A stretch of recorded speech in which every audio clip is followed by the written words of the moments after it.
Other people, when they shoot up drugs, they are going for the opioid highs. And in San Francisco, they want to be cognitive maxing. The FDA is our most important public health agency and maybe in the world. And we really need it to be operating at maximal capacity with the resources that it needs, and to be operating based on optimal scientific rigor. And unfortunately, I don't think it's doing that in the last year. There was a big New York Times story recently about so-called Chinese peptides, but it is so vague as a term that it's borderline like asking someone, what are your thoughts on molecules? Welcome to the world of Chinese peptides, where American consumers inject themselves with research chemicals in pursuit of weight loss, muscle recovery, and the elusive promise of optimization. Today on ChinaTalk, we're trying out a new podcast format to investigate the explosive rise of gray market peptides and the Chinese pharmaceutical ecosystem that turned this biohacking trend into a market worth hundreds of millions of dollars. We usually do this kind of open source investigative journalism on Substack. This show is an experiment in converting that type of content to a podcast format, so please let us know if you want more episodes like this. I'm your host, Lily Ottinger. Let's get started. And people are getting so into this trend in Silicon Valley that they are even hosting parties, peptide raves, for example, that are sponsored by suppliers, where they will teach you first how to mix and inject your own peptides, and then throw a rave with like loud techno and OChem structures projected behind the DJ. So I went to one in December just to check out the underground peptide scene, and it was pretty fun. It was really just like a party with a high school chemistry lab beforehand. That was Jasmine Sun, author of the New York Times article about peptides that inspired this podcast. Before we go further, we need to understand what we're actually talking about when we say Chinese peptides. We talked to Hamilton Morris, the science journalist and chemist known for his Vice series on psychoactive drugs, and learned that the word peptide is almost meaninglessly broad. A peptide is just like a string of amino acids that is more than 2 amino acids joined together and less than 50, at which point it becomes a polypeptide. But within that umbrella, you have a borderline infinite number of potential pharmacologies. So it's almost like saying, what do you think of pills? Or something like that. Like there's just so many. There's opioid peptides. There are dissociative peptides.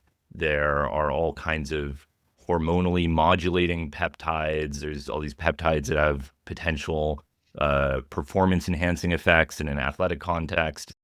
To put this in perspective, insulin is a peptide. Ozempic's active ingredient, semaglutide, is a peptide also. The growth hormones in your body are peptides.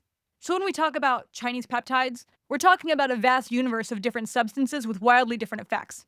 From the FDA-approved weight loss drugs that cost $1,000 a month to experimental compounds that have only been tested on rats. Hundreds of amino acids exist in nature, so the total number of possible peptide compounds is truly enormous. Even if we only consider compounds containing the 20-ish amino acids that make up proteins in the human body, the number of possible peptides is around 10 to the 65th power. There is not a single peptide-controlled substance, so there aren't any illegal peptides. The reason being that historically they haven't been considered drugs of abuse that were of interest to law enforcement, and they are also, at least by sort of conventional drug manufacturing standards, they're difficult to produce. The traditional law enforcement concern was, people gathering chemicals to make drugs, and you can't really make peptides easily in your home. I mean, someone could do it, but it's a little bit more difficult than typical small molecule synthesis of the type that law enforcement historically has been interested in. Then another reason is that they feel kind of natural to some people, maybe because they're made of amino acids, and maybe that's somehow conceptually less threatening than a synthetic anabolic steroid or something like that. Peptide sellers on the Chinese internet are very, very eager to hook you up. So ChinaTalk analyst Irene Zhang went undercover on Xiaohongshu to scope things out. I channel my inner peptide-curious American consumer and followed the accounts of 10 different self-proclaimed peptide factories in one go. Within one day, all 10 followed me back. Their export operations were very efficiently streamlined. The seller sent me price lists, videos of production at storage facilities, and lab reports, sometimes even without prompting from me. A seller we'll call Alice was the first to get back to me. She caught my eye because her account featured many videos of Christmas trees, seemingly in an effort to appeal to Western customers. We messaged first on Xiaohongshu or Rednote, but once I asked for price lists, she insisted on moving the conversation to TikTok, Instagram, or WhatsApp. Via WhatsApp, I received a series of videos featuring more Christmas trees purposefully situated next to fridges full of color-coded vials. Her company, she tells me, has factories in Guangzhou and Beijing, and she can ship any quantity of at least 10 vials to a US address in around 10 days. US-bound orders have to hit this 10-vial minimum to justify the $60 shipping cost and $20 customs fees, so bulk buying is incentivized from the beginning. But what kind of peptides are on the menu? Tirzepatide is a GLP-1 medication used to treat diabetes and assist with weight loss. It's FDA approved and sold under brand names like Mounjaro and Zepbound. If you order from Alice, 10 5-milligram vials of tirzepatide will set you back $48. 10 vials is about 2.5 months' worth. Once shipping and customs fees are factored in, this works out to about $50 a month if you're ordering the minimum every time. By comparison, the pharmaceutical company Eli Lilly, which invented Zepbound, charges $399 a month for the same 5-milligram dosage for patients without insurance. Alice also offers more exotic peptides. GHKCU, a copper-based peptide recently profiled in Vogue for skincare and anti-aging. Epithalon for quote-unquote longevity. Injectable vitamin B12, and good old bacteriostatic water to keep things sanitary. For Zepbound, the maximum recommended dosage for weight loss is 15 milligrams once a week, with most patients starting at 2.5 milligrams. But Alice will sell you vials containing up to 60 milligrams. GLP-1 dosing errors can lead to nausea, vomiting, abdominal pain, fainting, headache, migraine, dehydration, acute pancreatitis, and gallstones, per the Food and Drug Administration. To confirm the quality of her products, Alice sent Irene a photo of a lab report produced by Janešek, a major testing laboratory located in the Czech Republic, named after a Robin Hood-like character from Slovak folklore. Janešek maintains a public database of its tests, but Alice's company had the test done anonymously, so there was no way for ChinaTalk to find out if the report, produced back in November of 2025, was real. I tell Alice I will think about it. She notices my WhatsApp profile picture, asks if I'm ethnically Chinese. I am, and invites me to go eat Peking duck with her if I'm ever in Beijing. Retail sales of peptides are technically illegal inside China, since they are supposed to be regulated as medical products and only sold with government licenses. In 2024, China's National Medical Products Administration announced that it had busted 3 illicit distributors of injectable semaglutide. These operations allegedly made millions of dollars, illegally selling injectable GLP-1s for weight loss. And the 2 largest cases have been escalated to criminal prosecution. Beijing's anti-doping agency warned in a 2025 social media post that injecting BPC 157, a peptide popular among some athletes, is not permitted in official sports. This domestic scrutiny explains why most of the sellers unsubtly plying their trade on Xiaohongshu are targeting foreign clientele. Chance, also a pseudonym, is an advertising consultant in Shandong who specializes in helping Chinese companies advertise on Western platforms. Starting in 2024, he began receiving a large wave of inquiries from peptide manufacturers who smelled business opportunities abroad. Most of these factories are located either in heartland regions like Shandong, Shanxi, and Henan, or in Guangdong. Chance mostly helps them promote on Facebook, but also works through TikTok and Google Ads. He says his job is getting harder as Western platforms increasingly scrutinize this type of content and accounts easily get banned. Nevertheless, business is booming.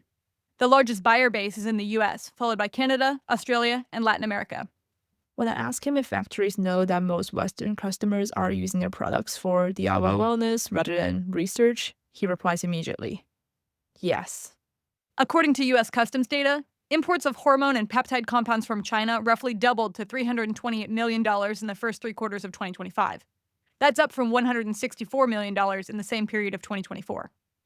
Most of these factories are located in Guangdong province, which is home to about 70% of China's manufacturers of peptides for cosmetic purposes. Shandong, Shanxi, and Henan are also major hubs. To be clear, going undercover was not our first choice as far as reporting methods go. But no one working at these peptide factories was interested in doing a recorded interview with us. Hamilton ran into a similar dilemma when he reported on China-manufactured cannabinoids for Vice. Yeah, and I'm not surprised you've had difficulty because anyone manufacturing these sorts of things would have very little to gain by talking to you about it and potentially a lot to lose. And it's also conceivable that they don't know all that much about these compounds.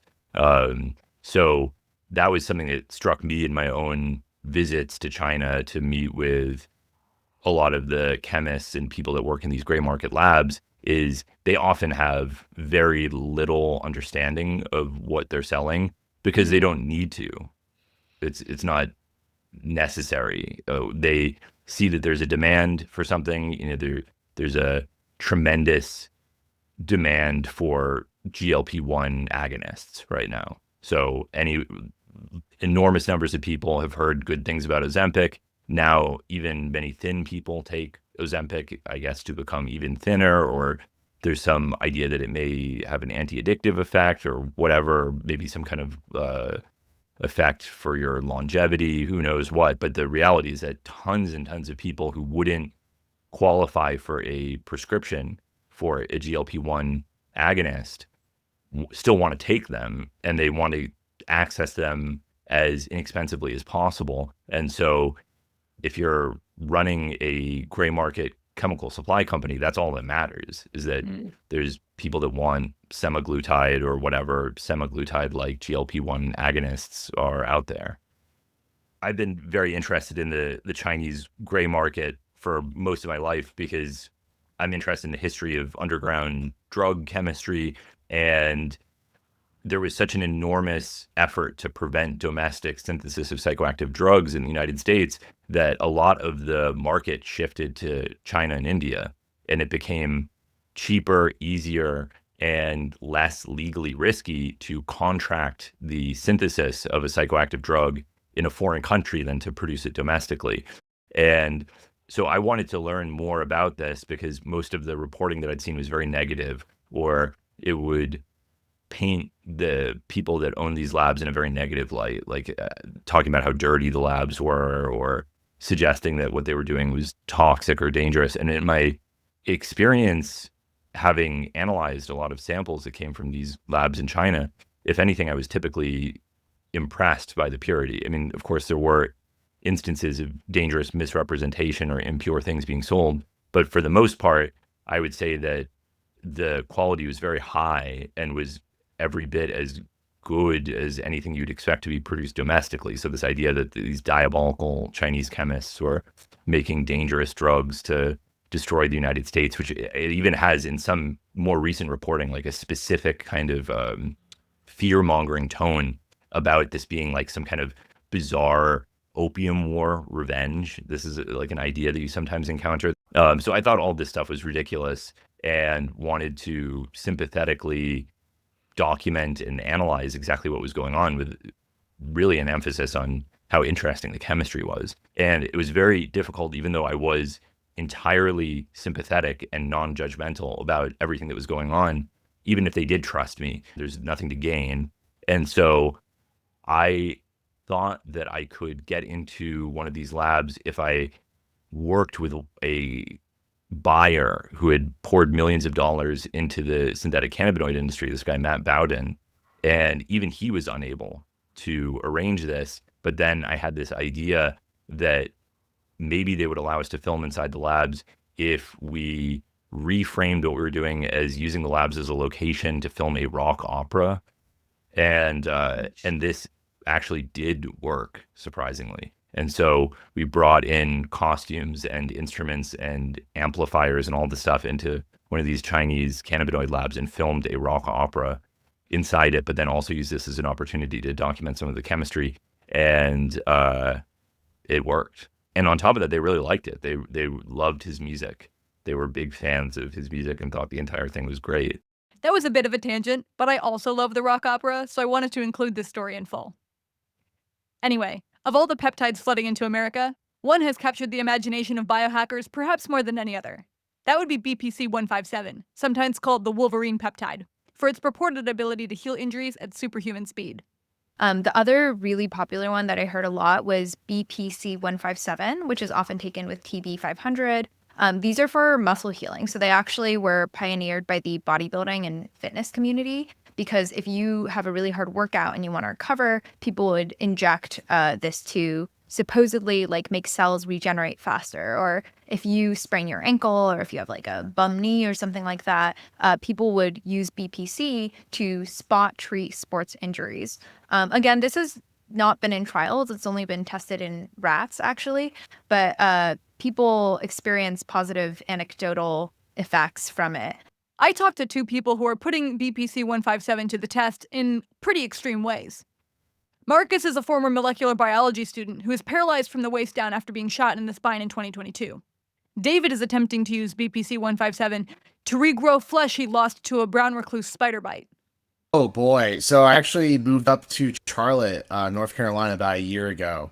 Got stung in the back by a baby brown recluse.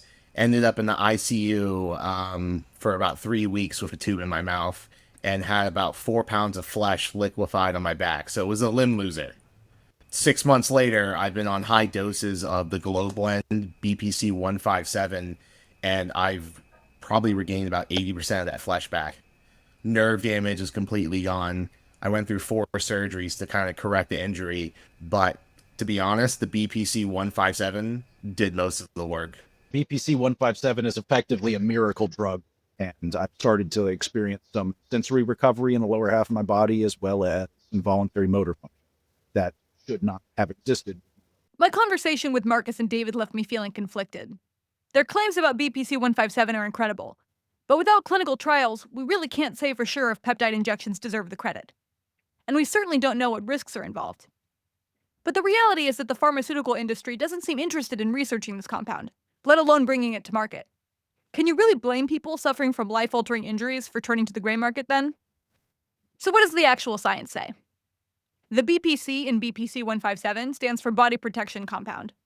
It's a synthetic 15 amino acid peptide originally isolated from human gastric juice by researchers in Croatia. A 2025 systematic review examined 36 studies on BPC 157 published from 1993 to 2024. Of those, 35 were animal studies, and only 1 was a clinical study in humans. The animal studies did show promising results: accelerated tendon healing, improved ligament repair, faster muscle fiber regeneration. But here's the catch. Over 80% of all BPC 157 studies originate from or are linked to a single research group at the University of Zagreb. And the phase 1 clinical trial that began in 2015 in humans was mysteriously canceled the year after, and the results were never published.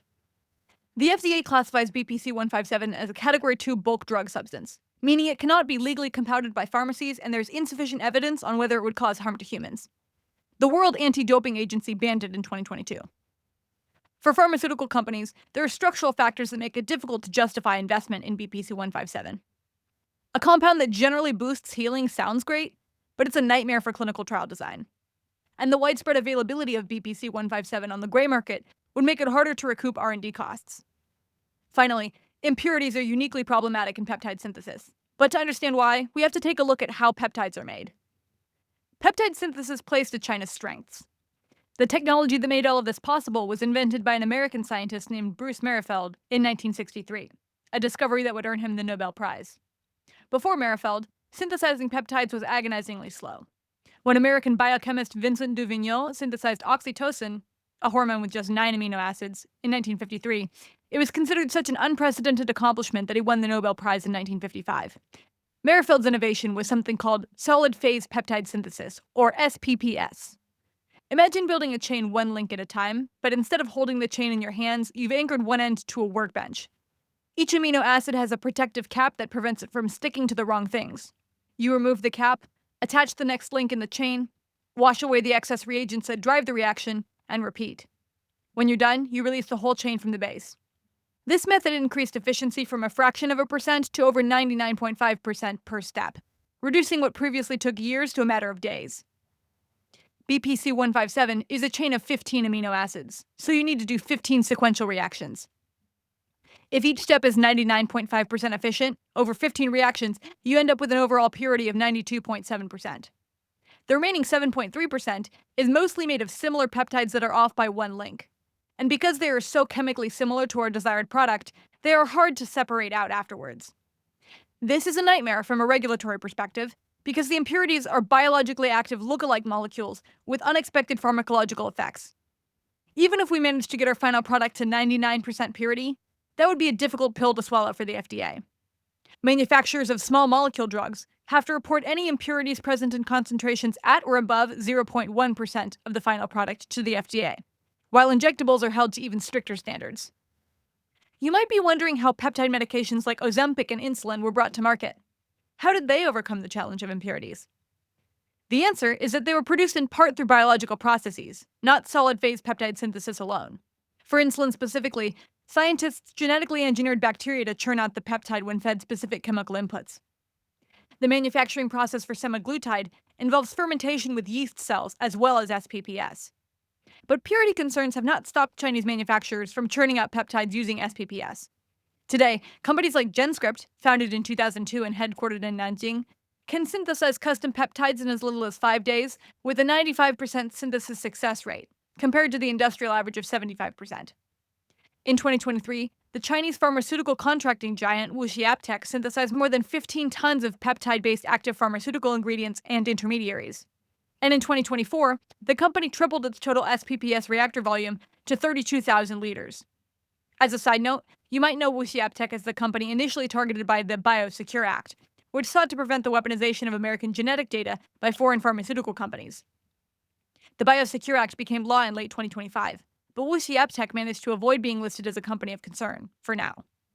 Anyway, the point is that peptide synthesis technology has become so widespread that every university has an automated peptide synthesizer, and peptides that once required Nobel Prize-winning work are now manufactured at an industrial scale. That alone isn't enough to make peptide-based therapies an economically viable treatment for diseases. It's doable, but these complications would cost money to deal with. So why is Silicon Valley ground zero for this trend? Part of it is the economics. Tech workers can afford to experiment, but there's something deeper going on. I think I was proud of it. Not everyone, but I think a lot of the people, when I'm oh, are you scared? Because I don't know, I'm freaked out. I don't really like injecting myself with random chemicals, but I'd ask people aren't you worried about the risks? And they'd be not really. I know it's risky, but like you said, I'm a risk taker. I'm starting companies. I'm doing all sorts of other risky stuff. So anything for an edge, if there's an upside that I might be able to get, I'm going to go try anything to get it. Hamilton Morris thinks there's another factor.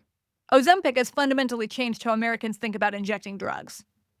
In the past, the idea of injecting a drug was very, very extreme in pretty much every context. If you were working in pharmaceutical drug development, any type of drug that had to be injected was a last resort if you had no other options. It was really considered very, very undesirable. I have seen this personally in my own interactions working with pharmaceutical companies. It was considered unacceptable. And that's changed dramatically as a result of Ozempic, but also even biologic drugs like Humira, Skyrizi, Bimzelx, things like that have become immensely popular. And so the idea of administering a drug via injection has become unobjectionable, somewhat commonplace. I mean, in the past, it was you only inject drugs if it's a life or death scenario, and that's changed. The next section of this podcast will be presented by ChinaTalk's Tarbell Fellow, Nick Corvino. Nick wanted to speak to someone who knew how the FDA worked from the inside, to understand why peptides are in such a strange regulatory space. So, where is the FDA in all of this? We spoke to Irene Kesselheim, a professor of medicine at Harvard Medical School, who's actually served on the FDA advisory committee. The FDA has for many decades taken an approach regarding personal importation of unapproved products that individuals can import unapproved products for their own personal use. And the FDA will take an enforcement discretion with respect to those kinds of individual actions. But what the FDA will not allow is it will not allow companies to advertise and sell those products for health-related purposes in the U.S. without FDA approval. And I think that's been the law in the land for 60 plus years. When a Chinese seller puts research use only on their products, it's meant to exploit this gray area. But this didn't fool the Biden-era FDA. In a December 2024 warning letter to a company called Summit Research Peptides, The FDA wrote, quote, to cite statements on your product labeling marketing your products as research use only, evidence obtained from your website establishes that your products are intended to be drugs for human use. The FDA has called these kinds of disclaimers, quote, a ruse to avoid FDA scrutiny. Well, I mean, I think that the manufacturers are labeling these things as research use only as a way of trying to cover themselves from the possibility of regulatory enforcement. If they don't do that, then they open themselves up to the possibility that the FDA will say to the manufacturer, you're importing these drugs, and intending them for people to use them for health-related purposes, which is not allowed. But a lot of what we're talking about here is the Biden era FDA, which is a lot different than Trump 2.0. Health Secretary Robert F. Kennedy Jr. is case in point, calling for what he describes as ending the war at the FDA against alternative medicine, and this includes peptides. I think a lot of peptide enthusiasts were really optimistic about the new admin because RFK has talked, or at least tweeted, about ending the Biden administration's war on peptides. And there are a lot of rumors around peptide use within the admin. So multiple people on background tipped me off to the admin being like big peptide enthusiasts. There's, I think, 2 different people I said straight up, like, is JD Vance on peptides? And they told me no comment. I think that it seems like they are a pro-peptide administration. I think what it really looks like is just taking a laissez-faire approach to enforcement. Because I was going through the logs of FDA enforcement of peptide suppliers and pharmacies. And in 2024, under the Biden FDA, they actually did send warning letters to a bunch of peptide pharmacies for things like mislabeling, i.e. if you are selling research chemicals, but you're including all of these claims on your website about this is going to make your skin better and this is going to make you productive. Those are claims about human use. And so the Biden FDA shut down a bunch of these suppliers. And as far as I can see from the FDA logs, the Trump administration under RFK has stopped enforcing it. When RFK came in, he talked about, unburdening sunlight and, as if the FDA was regulating sunlight and unburdening peptides, as if the FDA was regulating peptides in some particularly onerous way that it wasn't doing for anything else. I don't think that was really true. I don't know that the FDA was singling out peptides in any particular way before the current administration. So what are the actual risks of injecting gray market peptides? The honest answer is we don't fully know. The FDA has received over 600 adverse event reports associated with semaglutide alone. More than 15,000 vials of compounded semaglutide and tirzepatide were recalled in August 2024 due to an inability to assure that they were sterile.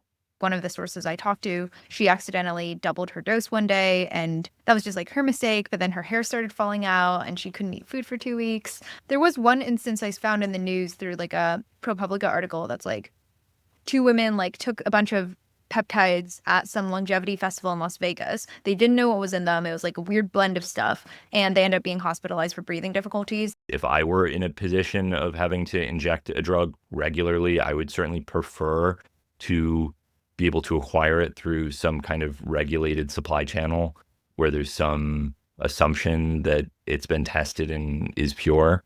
And these things are also a little bit harder to test. Most of the analytical work that I've done, in fact, pretty much all of it has been with small molecules.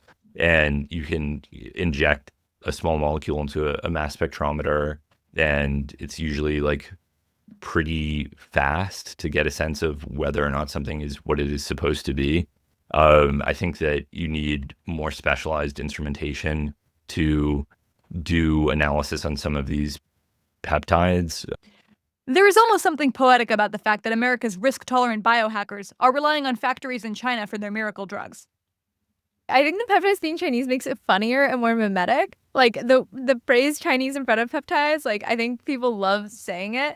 But I do think it's somewhat representative of the broader idea that people Silicon Valley, like everybody else, is getting China pilled. They all have China envy. I think there's this thing right now where I know so many people who over the holidays went to Shenzhen to go and see the robots and go to Huaqiangbei and whatever. And I think Silicon Valley has, as you know, woken up over the past year to the idea that China is not just a copycat but also doing a lot of technological innovation, also competing on the frontier, and also surging ahead of the US in a lot of areas. When you ask, like, why are the peptides Chinese? Like, people will say, like, oh, yeah, like, they're beating us in everything right now. I would love to have American peptides, but, like, we just don't have the ecosystem. We don't have the talent. Our labor's too expensive. We don't have the manufacturing, like, network effects. Like, it's all over there. And so I think it does come with sort of the broad, China envy angle a little bit.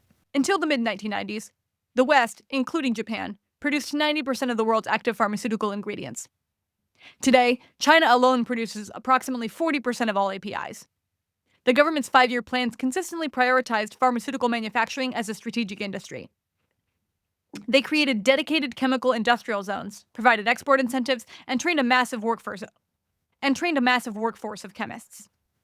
The prescription drug supply chain in the United States is a very complicated one. We get a large number of our prescription drug active ingredients from China, and even a larger number of the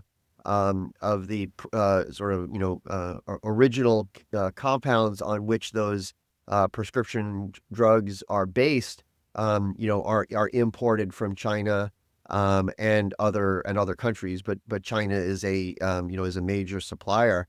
I think that the prescription drug supply chain is a very complicated one right now, and again, I think just also speaks to the importance of the FDA and the importance of the FDA being adequately funded and adequately staffed and having the resources and expertise at its disposal to be able to make sure that supply chain continues to function at a very high level. The U.S. has one of the safest, if not the safest, pharmaceutical markets because of the FDA in the world. And I think that part of the concern about the undermining of the FDA's scientific integrity and resources and staffing in the last year relates to the FDA's abilities to maintain that level of quality control. Marcus and David don't want the FDA to approve BPC 157.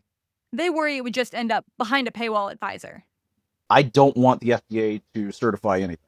I don't want them to touch it because currently we have a really robust infrastructure in place that has a lot of people making a living packaging and selling and certifying their own products. And it's sort of like right before weed started to get legalized everywhere, a lot of people were like, no, don't legalize it, just decriminalize it. We already have infrastructure. We already have entrepreneurs in the space.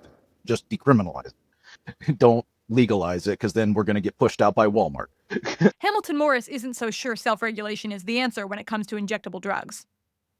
When it comes to injecting substances, I do think that the bar for purity is a little bit higher than with some other things like cannabis. I'm not somebody that necessarily thinks everything should be regulated and go through some kind of government-approved framework, unless that is a way of preventing people from getting arrested for using the drug. In that case, I'm very much in favor of regulation. But when it comes to things that are being injected, I think it is nice. And Aaron Kesselheim reminds us that there's a reason we have drug regulation in the first place.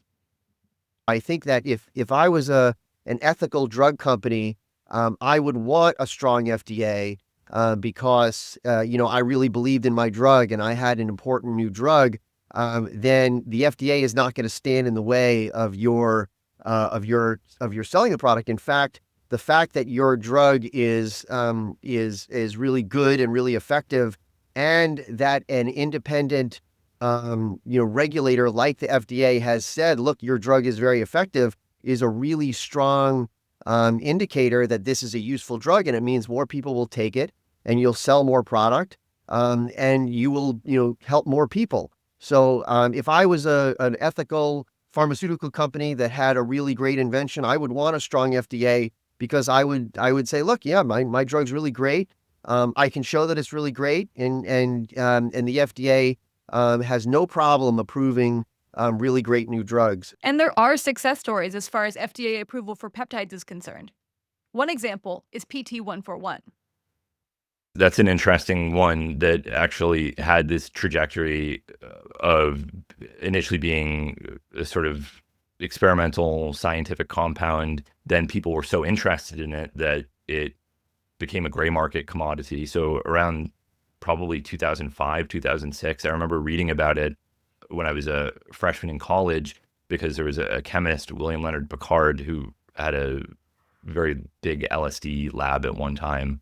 And when he was arrested, when he was in prison, he became very interested in these like pharmacovigilance issues related to gray market substances. And he was really convinced that PT-141 would be very dangerous. There were some kind of scaremongering stories about how it would raise all these bioethical issues, because the idea was that this was the first real aphrodisiac, that drugs like Viagra or Cialis had this sort of like hemodynamic effect, but they weren't affecting the psychology of arousal. They were purely physiological, whereas PT-141 was causing actual arousal. And what does that mean if you have a drug that can make anyone aroused at any time? And will this create all kinds of bioethical issues relating to consent? These are all, interesting, valid questions to ask around 2006.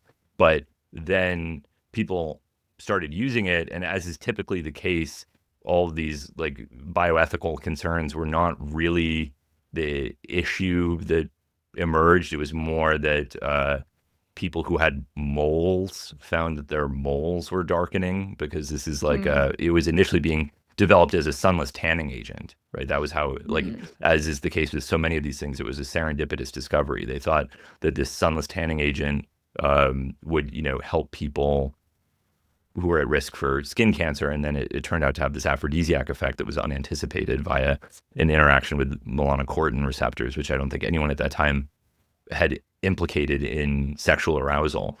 And so it was, again, because, as I was saying earlier, up until somewhat recently, maybe the last 5 or so years, injecting drugs was pretty taboo. So it initially caught on in the bodybuilding community, where injecting drugs is normalized because it's actually like the safest way to administer a lot of anabolic steroids, in terms of potentially avoiding hepatotoxicity. So on bodybuilding forums, PT-141 became very popular. And then it actually did get approved by the FDA under the name bremelanotide. So it is now approved for female hypoactive sexual desire disorder and is sold. For now, the gray market continues to grow. Factories in Guangzhou keep churning out vials of these compounds, and tech workers in San Francisco keep injecting. The question of whether these miracle drugs actually work, or whether they're slowly doing harm, remains unanswered. But if you create a drug that is sufficiently interesting, sometimes a market will emerge for that drug before it's even passed through a formal regulatory process. So there's enough people that are interested in longevity or athletic performance enhancement or cognitive enhancement or weight loss or whatever, that they don't even want to wait for a drug to be approved by the FDA. They'll just get to using it as a gray market compound. And I think if you were to ask most responsible medical professionals about this, they would tell you that it's, dangerous and should be avoided. I think that there certainly is danger associated with taking drugs that are insufficiently tested. There's also danger taking drugs that have been approved. And I think people sometimes have a tendency to overestimate the safety of things that have gone through a formal regulatory process and underestimate the safety of things that haven't been studied in that same way. Just because something hasn't been approved doesn't necessarily mean that it's dangerous. I mean, there are all kinds of financial incentives that are part of the drug development world. Someone may discontinue pharmaceutical development of a substance simply because they think it's not economically viable, as opposed to being concerned about toxicity or something like that. In other words, maybe these peptides are working miracles. Maybe they're nothing. Maybe they're dangerous. The only way for sure is to run clinical trials that no one has bothered to fund. Until then, America's biohackers are all just subjects in an enormous, uncontrolled experiment. This episode was produced by Lily Ottinger. Special thanks to Jasmine Sun, Hamilton Morris, Aaron Kesselheim, Marcus, and David, as well as our analysts Irene, Zhang, and Nick Corvino for reporting. If you want to learn more, check out Jasmine Sun's New York Times article entitled Chinese Peptides Are the Latest Biohacking Trend in the Tech World. Finally, ChinaTalk is launching a series of merch for Chinese New Year. Check out our new designs on chinatalk.printful.me. We worked with human artists to bring these designs to life, and we're really excited about the results. ChinaTalk is an audience-supported publication. If you'd like to help us produce more content like this, please consider a paid subscription on Substack. And have a great day.